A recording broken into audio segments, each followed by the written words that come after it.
25 de febrero del 2026. 10 cubanos americanos armados con fusiles de asalto, fusiles de francotirador, explosivos y uniformes de camuflaje cruzaron el estrecho de la Florida en una supuesta lancha rápida. Su destino, las costas cubanas. Su misión, aparentemente un ataque armado contra las fuerzas de Raúl Castro. Y la dictadura no tardó ni 24 horas. Activó toda su maquinaria de propaganda, montó una investigación express y el 27 de febrero salió en cadena nacional con una transmisión de 54 minutos. Coroneles, médicos, arsenales, números, todo listo, todo empaquetado. Y hay detalles en esa transmisión que nos dicen exactamente qué pasó realmente. Lo vamos a ver en un momento. Pero lo que sí queda claro desde ya es cuál fue la conclusión que el régimen quería que el mundo se llevara. Terroristas. Esa es la palabra que repiten, esa es la etiqueta que le pusieron y con esa frase intentan cerrar el caso. Bueno, esa es la versión que te estoy contando que nos dio la dictadura cubana. Y la respuesta de Estados Unidos fue inmediata. Marco Rubio, Carlos Jiménez y María Elvira Salazar exigieron una investigación urgente. Dijeron que necesitan determinar si las víctimas eran ciudadanos estadounidenses. Dijeron que el régimen cubano debería rendir cuentas y advirtieron que esta masacre no quedará impune. Pero esperen, porque hay más. Porque días antes del ataque, Miguel Díaz-Canel había anticipado que algo así iba a pasar. Advirtió sobre intentos de infiltración, advirtió sobre grupos armados y cuando pasó, el régimen estaba preparado. Nosotros conocemos de planes para hechos terroristas preparándose en los Estados Unidos para agredir a Cuba en momentos como este. Y si el régimen estaba preparado, la pregunta es ¿para qué exactamente? Porque lo que acaba de decir Donald Trump sobre una toma amistosa de Cuba cambia todo el panorama. Pareciera que hay algo más grande ocurriendo detrás de todo esto. Mi nombre es Darwin Santana y este es El Mundo de Darwin y lo que le voy a revelar hoy es la historia completa de este ataque armado el 25 de febrero. ¿Quiénes eran los atacantes? Porque el régimen cubano está mintiendo sobre uno de ellos. Cómo Díaz-Canel anticipó el ataque y como Trump acaba de hablar de Cuba de una manera que ningún presidente americano había hablado antes. Los congresistas exigen investigaciones, los senadores están construyendo casos legales y todo apunta a que hay un plan mayor en marcha que se está ejecutando ahora mismo y lo que pasó el 25 de febrero podría ser solo una de las piezas. Por supuesto que antes de continuar, si eres nuevo en este canal, suscríbete, activa la campanita porque aquí exponemos lo que la dictadura quiere ocultar. Y si ya me sigues, comparte este video para que esta información tiene que llegar a cada cubano dentro y fuera de la isla. Ahora sí, vamos a desglosar este ataque pieza por pieza, porque lo que pasó el 25 de febrero no es solo un incidente fronterizo, es una señal de que la guerra en contra del régimen castrista ha entrado a una nueva fase. El 25 de febrero del 2026, a las 8:37 de la mañana, una lancha rápida de matrícula de Florida, la matrícula exacta era FL7726SH, fue detectada por los radares de los guardafronteras de la dictadura cubana. La embarcación se encontraba a una milla náutica al noreste del Canalizo del Pino, en la cayería de Cayo Falcones, perteneciente al municipio Corralillo, en la provincia de Villa Clara. Y aquí está lo que necesitas entender. A una milla náutica de la costa, esa lancha no estaban en aguas internacionales, estaban en aguas territoriales cubanas. Había penetrado profundamente en la zona donde la soberanía, aparentemente de la dictadura cubana, es absoluta. Y según el Ministerio del Interior de la dictadura cubana, una unidad, casualmente, de superficie de las tropas guardafronteras, integrada por 5 efectivos, se aproximó a la lancha con el objetivo de identificarla. Y en ese momento, según la versión oficial del régimen, que es lo único que tenemos por ahora, el momento en que grabamos este video, los ocupantes de la lancha de repente abrieron fuego contra los guardafronteras. Aproximándonos desde la lancha infractora, nos agreden, abren fuego contra la tripulación de nuestra embarcación y como resultado impactan al patrón de esa lancha interceptora. El patrón es el patrón es el comandante. Quien está al frente de la lancha. Que está al frente de la lancha interceptora, que tiene la responsabilidad de conducir y de cumplir la misión. Y el resultado fue devastador. 4 de los 10 ocupantes de la lancha murieron en el tiroteo. 6 resultaron heridos, Pero la historia oficial del régimen oculta algo fundamental.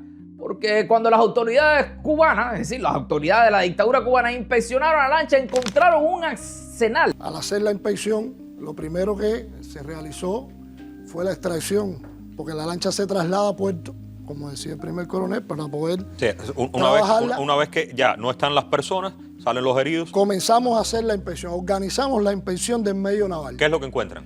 Y empezamos a encontrar una gran cantidad de armas de fuego de diferentes calibres, pertrechos militares, como por ejemplo... Este es el resumen de todo. Ese es el resumen del armamento.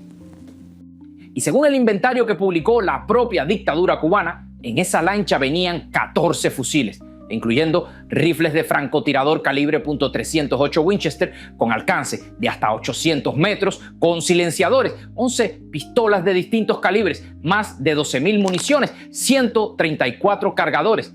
Y eso es solo el armamento, porque además de todo eso venían drones de reconocimiento, internet satelital Starlink, una planta eléctrica, chalecos antibalas, cascos, uniformes de combate, equipos de visión nocturna, cizallas, cantimploras y raciones de comida para varios días.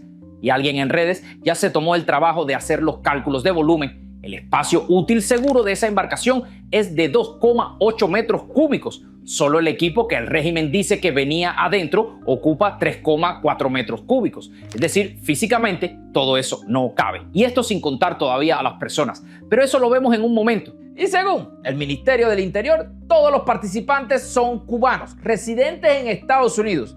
Y entre los heridos capturados están dos nombres que aparecen en la lista nacional de terroristas que hizo la dictadura cubana. Amijail Sánchez González, conocido como el Lobo, y Leordán Enrique Cruz Gómez. Ambos fueron incluidos en una lista en el 2023 y 2025. Y esta lista fue compartida oficialmente con el gobierno de los Estados Unidos de América. Actualmente promover, financiar, ejecutar actos de sabotajes, Tribunal Popular de Centro Habana y Dirección de los CDR en La Habana, nombre a Amijail Sánchez González, pero esta persona menciona a otros también, que por cierto se reiteran muchos de estos nombres, no solo en un hecho, aun cuando la lista... Dicen que los Estados Unidos de América tenían esta información. ¿Por qué no los detuvo antes de que zarparan? ¿Por qué le permitieron organizar esta operación? ¿Por qué les permitió adquirir armas? ¿Por qué les permitió salir de la Florida con un arsenal militar? Y es una pregunta que todo el mundo está rondando en todas las redes sociales. Porque Estados Unidos no sabía la operación, lo cual sería un fallo masivo de inteligencia. O Estados Unidos sí sabía y decidió no intervenir. Y si decidió no intervenir, la pregunta es ¿por qué? Aquí viene la cosa, porque la dictadura cubana está moviendo todos sus hilos para crear una empatía internacional en contra de lo que está haciendo el presidente Donald J. Trump, en contra, por supuesto, de la dictadura cubana. Pero espérense, que esto se pone mucho más interesante con lo que te voy a decir a continuación. Porque la identidad de los atacantes revela mucho sobre la naturaleza de esta operación. Y también revela que el régimen cubano está mintiendo sobre al menos uno de ellos. Los 4 fallecidos fueron identificados como Pavel Alín Peña, Michelle Ortega Casanova, Lidian Padrón Guevara, Héctor Duani Cruz Correa. Y entre ellos, Michelle Ortega Casanova tiene una historia particularmente reveladora. Según su hermano, Misael Ortega, Michelle era un ciudadano estadounidense naturalizado. Había vivido en Estados Unidos por más de 20 años. Era camionero, tenía esposa y una hija embarazada. Y según Misael, Michelle estaba impulsado por una búsqueda obsesiva por la libertad de Cuba. Y esas palabras revelan la motivación. No era dinero, no era contrabando, era ideología. Era el deseo de liberar a Cuba. Era la disposición a morir por esa causa. Estados Unidos está haciendo su propia investigación, recopilando información para saber exactamente qué ocurrió y cómo reaccionar. I reached out and we began to look at it independently. We have various different elements of the U.S. government that are trying to verify elements of the story based on what's been provided to us now. El régimen de La Habana también dio a conocer el nombre de una de las víctimas mortales, Michelle Ortega Casanova, y también una lista con los 6 heridos que están detenidos y están siendo interrogados. Uno de estos nombres es el de Roberto Azcorra Consuegra, pero un hombre con el mismo nombre dijo estar en Miami, no haber participado de ninguna incursión a Cuba, y aquí está este video donde expresa pues su sorpresa por haber sido mencionado por autoridades cubanas. Y aquí está donde el régimen cometió un error garrafal, porque inicialmente el Ministerio del Interior de la dictadura cubana incluyó en la lista de heridos a Roberto Azcorra Consuegra y publicaron su nombre en comunicados oficiales y en los medios estatales lo reportaron, como por ejemplo Cuba Debate, Granma y en fin, todos los voceros de la dictadura cubana. Pero había un problema detrás de todo esto. Y era que Roberto no estaba en esa lancha, estaba en Miami y salió públicamente a desmentir al régimen. ¿Tú tenías pensado ir en la embarcación esta que fue a Cuba y que tuvo este resultado? No. ¿Y cómo ellos tenían tu nombre? Es decir, ¿cómo ellos sabían de que tú podías estar entre esas personas? No sé cómo decirte. A lo mejor yo puedo por el historial mío, a ellos ver toda mi actividad. O no sé cómo decirte porque es algo nuevo, es algo que hasta yo me estoy enterando. Esto es devastador para la credibilidad del régimen, porque si mintieron sobre Roberto Azcorra, ¿sobre qué más pueden estar mintiendo? Habían 10 personas a bordo de esta lancha. Inicialmente resultan fallecidos 3 de los sujetos que estaban a bordo y 7 heridos. Eran 4 prácticamente contra 10. En esta unidad solo habían 3 AKM y una RPK, es decir, es el armamento nuestro. Es un combate que se produce prácticamente a 20 metros, no estamos a distancia superior. Esta es la mentira más descarada del teatro. Los oficiales muestran un arsenal incautado de 14 fusiles, incluyendo AR-15 y rifles de francotirador, 11 pistolas y más de 12.000 municiones. Sin embargo, afirman que a una distancia de solo 20 metros, 4 guardias cubanos armados únicamente con 3 AKM viejos lograron paralizar por completo a los 10 hombres, 3 muertos y 7 heridos. ¿Cómo es posible que 10 hombres superarmados disparen a quemarropa 20 metros contra una lancha de fibra de vidrio y solo logren hacer 13 impactos de bala y herir a un solo guardia? Es una narrativa diseñada para endiosar a las fuerzas del Ministerio del Interior, ignorando toda lógica militar. Mintieron sobre quién podría haber abierto fuego primero, mintieron sobre la naturaleza de la operación, mintieron aparentemente sobre el número de muertos. ¿Qué más está mintiendo la dictadura de los Castro, que no tiene ni una gota de credibilidad? El viceministro de Relaciones Exteriores, Carlos Fernández de Cosio, tuvo que rectificar públicamente. Admitió que Roberto Azcorra Consuegra no estaba en la lancha y que su nombre fue sustituido por Roberto Álvarez Ávila. Pero ya el daño estaba hecho. La pregunta es, ¿cómo la dictadura cubana obtuvo esa lista? La dictadura cubana sabía que era lo que iba a ocurrir. Y por supuesto, le habrán avisado a los Estados Unidos de América qué es lo que pasó, en qué más está mintiendo la dictadura de los Castro con respecto a este caso. ¿O le debemos creer a todo esto? La respuesta te la voy a contar ahora porque Miguel Díaz-Canel días antes ya sabía lo que iba a pasar. Según reporte de medios cubanos, Miguel Díaz-Canel habló sobre la presión que Estados Unidos estaba aplicando sobre Cuba. Habló sobre el bloqueo petrolero, habló sobre las sanciones y habló sobre intentos de desestabilización desde los Estados Unidos de América. La gran pregunta es cómo Miguel Díaz-Canel, a no ser que pueda ver el futuro, cómo sabía que algo había a ocurrir en los próximos días. Nosotros conocemos de planes para hechos terroristas preparándose en los Estados Unidos para agredir a Cuba en momentos como este. Y que en su momento daremos la información, en su momento haremos toda la denuncia que merece. Días después pasó exactamente lo que Miguel Díaz-Canel había advertido. Una lancha con 10 hombres armados intentaron infiltrarse en Cuba y el régimen estaba literalmente esperándolo. Y la pregunta es, como te dije anteriormente, ¿cómo lo supo Canel?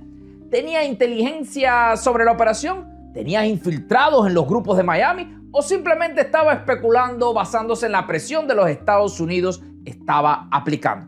La respuesta probablemente es que el régimen tenía inteligencia. porque Cuba tiene una red intensa de espionaje en Miami y probablemente sabían que algo se estaba planeando. No sabían exactamente cuándo o no sabían exactamente dónde, pero sabían que algo iba a llegar. Y por eso explica por qué las tropas guardafronteras estaban en alerta máxima. ¿Por qué detectaron la lancha tan rápida? ¿Por qué respondieron tan agresivamente? Vaya, que literalmente los estaban esperando. Porque mientras la dictadura se llena la boca con estas palabras... Y en ningún caso nuestra reacción es emplear las armas de fuego contra un objetivo naval, que el procedimiento es inicialmente identificarlo, perseguirlo, acompañarlo. Pudiéramos decir que nuestro modelo de actuación es un modelo racional ante todo. Racional. Racional, es un modelo defensivo prácticamente, de nunca emplear las armas de fuego. El cinismo del presentador Humberto y el coronel es total. Te dicen con cara seria que su protocolo es nunca emplear las armas y ser racionales. Pero el resultado de este encuentro tan defensivo es una lancha masacrada con 21 impactos de bala, 3 personas muertas y 7 heridas de gravedad. Y no podemos dejar pasar la oportunidad de recordarle que la historia dice otra cosa. 13 de julio de 1994, el remolcador 13 de marzo. Decenas de cubanos que intentaban huir. Las embarcaciones del Estado lo embistieron, le lanzaron chorros de agua a presión contra los que estaban adentro. Se hundió, murieron 37 personas, incluyendo niños. Eso fue el protocolo defensivo de la dictadura. O el 29 de abril de 1994, la embarcación Olimpia. Los guardafronteras cubanos la embistieron y la hundieron. 3 muertos, incluyendo 2 niños. Eso también fue el protocolo. Octubre del 2022, Bahía Honda, una lancha procedente de Estados Unidos. Varios muertos, el mismo protocolo. Marzo del 2022, Cayo Coco, otra lancha, otro incidente, otro muerto. El mismo protocolo de siempre. Y ahora en Cayo Falcones nos quieren decir que nunca emplean las armas, que son racionales, que son defensivos. La pregunta aquí que nos podemos hacer todo es que si probablemente haya sido una autoagresión, que ellos mismos se autoplanificaron, utilizaron cubanos que querían luchar por la causa cubana. A las 7:10 de la mañana del día 25 de febrero fue detectado un objetivo naval, lo señalo aquí, un objetivo naval. Se detecta de que el objetivo infractor que inicialmente se encontraba al pairo, nosotros decimos al pairo cuando está estático, cuando no está navegando. Una operación clandestina para derrocar al régimen, financiada y supuestamente planificada al detalle, llega a las aguas territoriales a las 7:10 de la mañana, ya de día, y se queda estática, parada a solo 1 milla del Cayo esperando ser detectada. Resulta muy extraño que un grupo armado con chalecos, visores nocturnos y drones de reconocimiento haga una infiltración encubierta a la luz del sol, deteniéndose a esperar a las tropas guardafronteras. Y ahora llegamos a lo que le prometí anteriormente. Ya analizamos el peso del armamento, del equipo, de toda la carga. Ahora hay que sumarle el peso de los tripulantes. Porque según la dictadura cubana, en esa lancha venían 10 hombres. 10 hombres adultos, con un peso promedio conservador de 80 kilos cada uno. Estamos hablando de 800 kilos adicionales solo en personas, sin contar ropa, botas, chalecos antibalas puestos encima, equipos de visión nocturna. Súmenle eso a las 1,8 toneladas de armamento y equipo que ya calculamos. Estamos hablando de una embarcación con más de 2,6 toneladas de carga total. Una lancha de fibra de vidrio de 29 pies, fabricada en 1981, con un solo motor fuera de borda de 250 caballos. Y el régimen nos dice que iba a 24 nudos cruzando el estrecho de la Florida, con ese peso, en ese bote de noche, sin ser detectada por la Guardia Costera americana, sin ser detectada por los radares cubanos, hasta que decidieron aparecer de día y quedarse quietos esperando. Físicamente no cierra, tácticamente no cierra, lógicamente no cierra, pero la dictadura va a continuar vendiendo la retórica de que eran terroristas, porque era exactamente eso lo que querían, para que lo ayuden a salir del gran problema que tienen. Por supuesto que la respuesta de Estados Unidos al ataque fue inmediata. Marco Rubio, Reed Scott, Carlos Jiménez, María Elvira Salazar, los 4 congresistas con el Departamento de Estados, todos republicanos con raíces cubanas, exigieron una investigación urgente. Yo sea de paso, Carlos Jiménez calificó el incidente como una masacre en un mensaje en la red social y exigió que las autoridades de Estados Unidos determinen si algunas de las víctimas eran ciudadanos estadounidenses o residentes legales. Ridley Scott también se pronunció en un mensaje que instó a mantener la prisión asfixiante sobre el régimen comunista cubano para obligarlo a rendirse. María Elvira Salazar pidió formalmente la reapertura de la investigación del Departamento de Justicia también sobre el derribo de las avionetas de Hermanos al Rescate en 1996.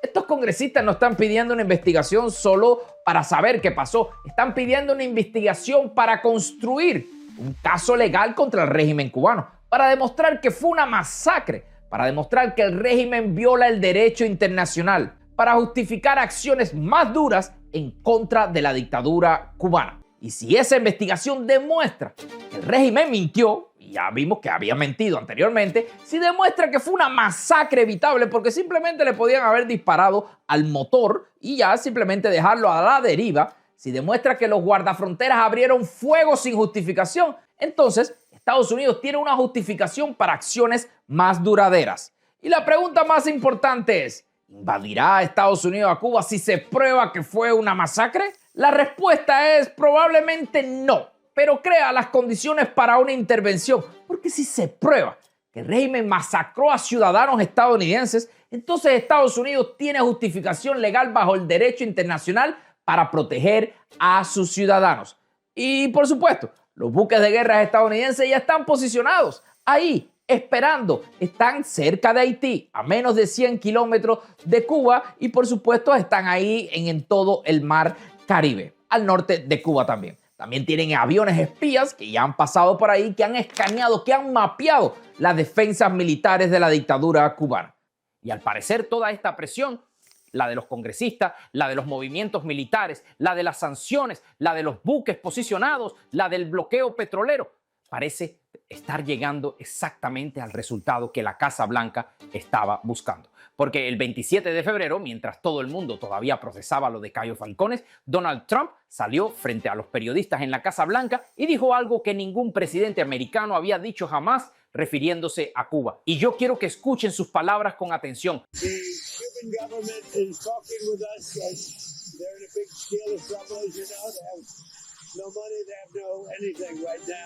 But they're talking with us, and maybe we'll have a friendly takeover of Cuba. We could very well end up having a friendly takeover of Cuba. What about the After many, many years, we've had a lot of years of dealing with Cuba. I've been hearing about Cuba since I'm a little boy, but they're in big trouble, and we could very well, something good, I think very positive for the people that were expelled or worse from Cuba that live here. You know, we have people living here that want to go back to Cuba, and they're very happy with what's going on. ¿Escucharon eso? Una toma amistosa, friendly takeover. Y aquí es donde yo necesito que presten atención, porque mucha gente va a escuchar eso y va a decir, ¿y Darwin? ¿Eso no es lo mismo que hizo Obama? ¿No es lo mismo que el deshielo? Y la respuesta es no, no es lo mismo, para nada. Obama llegó a Cuba con las manos abiertas y sin pedir nada a cambio. Levantó sanciones, abrió embajadas, mandó turistas, mandó dólares y el régimen de los Castro no se dio absolutamente nada. Siguió preso político, siguió represión, siguió partido único. Obama regaló todo y no recibió nada. Eso no fue una negociación, eso fue una capitulación. Lo que está describiendo Trump es otra cosa completamente. Un friendly takeover en el mundo de los negocios. Y recuerden que Trump es businessman, no militar. Ocurre cuando una empresa está en quiebra técnica y no tiene otra opción más que aceptar los términos del que la va a adquirir. No es un regalo, es una rendición negociada. El que compra pone las condiciones, el que vende acepta porque la alternativa es peor. Y Cuba está en quiebra técnica, sin petróleo venezolano desde que cayó Maduro, sin divisas, sin aliados que la sostengan, con apagones de 20 horas diarias, con una crisis alimentaria que se profundiza cada semana. El régimen no está negociando desde una posición de fuerza, está negociando porque ya no le queda nada más. Y encima de eso, la presión no para. Los congresistas están pidiendo el enjuiciamiento de Raúl Castro por el derribo de las avionetas de Hermanos al Rescate en el 96. le están construyendo un caso legal. El incidente de Cayo Falcones es una pieza más de ese caso. Y asesores de Trump están hablando abiertamente de que en 30 días se va a ejecutar una transición, que Estados Unidos va a tomar el control de la economía cubana. Y fíjense en esto, porque para mí es una de las señales más reveladoras de todo lo que está pasando. Bruno Rodríguez, el canciller de Cuba, está en este momento en el Vaticano. ¿Qué hace el canciller de una dictadura que dice que no negocia, que dice que defiende su soberanía, que dice que nunca se va a rendir? ¿Qué hace ese canciller en el Vaticano? El Vaticano, históricamente, ha sido mediador en transiciones políticas. Ha estado presente en momentos donde un régimen necesita una salida con cierta dignidad, con cierto paraguas internacional. Eso no es casualidad. La dictadura cubana está rodeada económicamente, diplomáticamente, militarmente. Y las palabras de Trump no son una amenaza vacía. Son la descripción de un proceso que ya está en marcha. La pregunta ya no es si va a haber una transición. La pregunta es cuándo. Todo indica que ese momento está más cerca de lo que muchos imaginaban. Por eso están aplicando presión máxima. Recordarles que acaba de salir ahora mismo una noticia que el equipo de Marco Rubio, porque a veces uno dice Marco Rubio, pero en verdad es el equipo de Marco Rubio, se reunieron en el CARICOM con nada más y nada menos que el Cangrejo, según el Miami Herald. Para aquellas personas que decían que nosotros estábamos mintiendo desde nuestras plataformas. Ahí está la evidencia. Búsquenlo en todas las redes sociales. Si las negociaciones fallan, si el régimen se niega a salir pacíficamente, si continúa masacrando a ciudadanos estadounidenses, entonces la opción militar está sobre la mesa. El régimen lo sabe, por eso están en pánico, por eso están tratando de limpiar la imagen de Raúl Castro, por eso están tratando de presentarse al mundo como víctimas. Ahora, a todos ustedes, necesito un favor, que compartan este video, compártanlo con cada cubano dentro de la isla de Cuba, compártanlo con la comunidad de Miami, compártanlo con cualquiera que necesite saber la verdad. Porque esta información no la vas a encontrar en los medios tradicionales. Pero antes de irme, me gustaría que usted me dejara un comentario a estas preguntas que te voy a hacer. La primera pregunta, ¿crees que el régimen abrió fuego primero o fueron los cubanos americanos? La segunda, ¿creen que Estados Unidos invadirá Cuba si se prueba que fue una masacre? Y la tercera pregunta es, ¿creen que el ataque del 25 de febrero fue una operación independiente? ¿Tuvo el apoyo de los Estados Unidos de América o simple y llanamente fue la dictadura cubana tratando de hacerse la víctima que planificó todo esto utilizando, por supuesto, las emociones de patriotas cubanos que quieren la libertad de Cuba? Quiero leer sus opiniones, quiero saber qué piensan, porque ustedes son parte de esta comunidad y juntos estamos exponiendo las verdades que la dictadura cubana quiere ocultar. Si llegaste hasta aquí, escribe por favor en los comentarios justicia para las víctimas del 25 de febrero. Para que se sepa que viste el video completo. Y si aún no estás suscrito, suscríbete ahora, activa la campanita y recuerden, el ataque del 25 de febrero no es un incidente aislado. Es una señal de que la guerra contra el régimen castrista ha entrado a una nueva fase. A una fase donde grupos armados están dispuestos a morir para liberar a Cuba. A una fase donde Estados Unidos está construyendo un caso legal para actuar. A una fase donde los buques de guerra están posicionados y listos. El fin del régimen, si todos trabajamos juntos, está cerca. Y el ataque del 25 de febrero podría ser el principio del fin. Mi nombre es Darwin Santana. Estas son nuestras plataformas, nuestro ecosistema del mundo de Darwin, en cualquiera de nuestras páginas de Facebook o nuestro canal de YouTube que nos están viendo. Y nos vemos en un próximo video.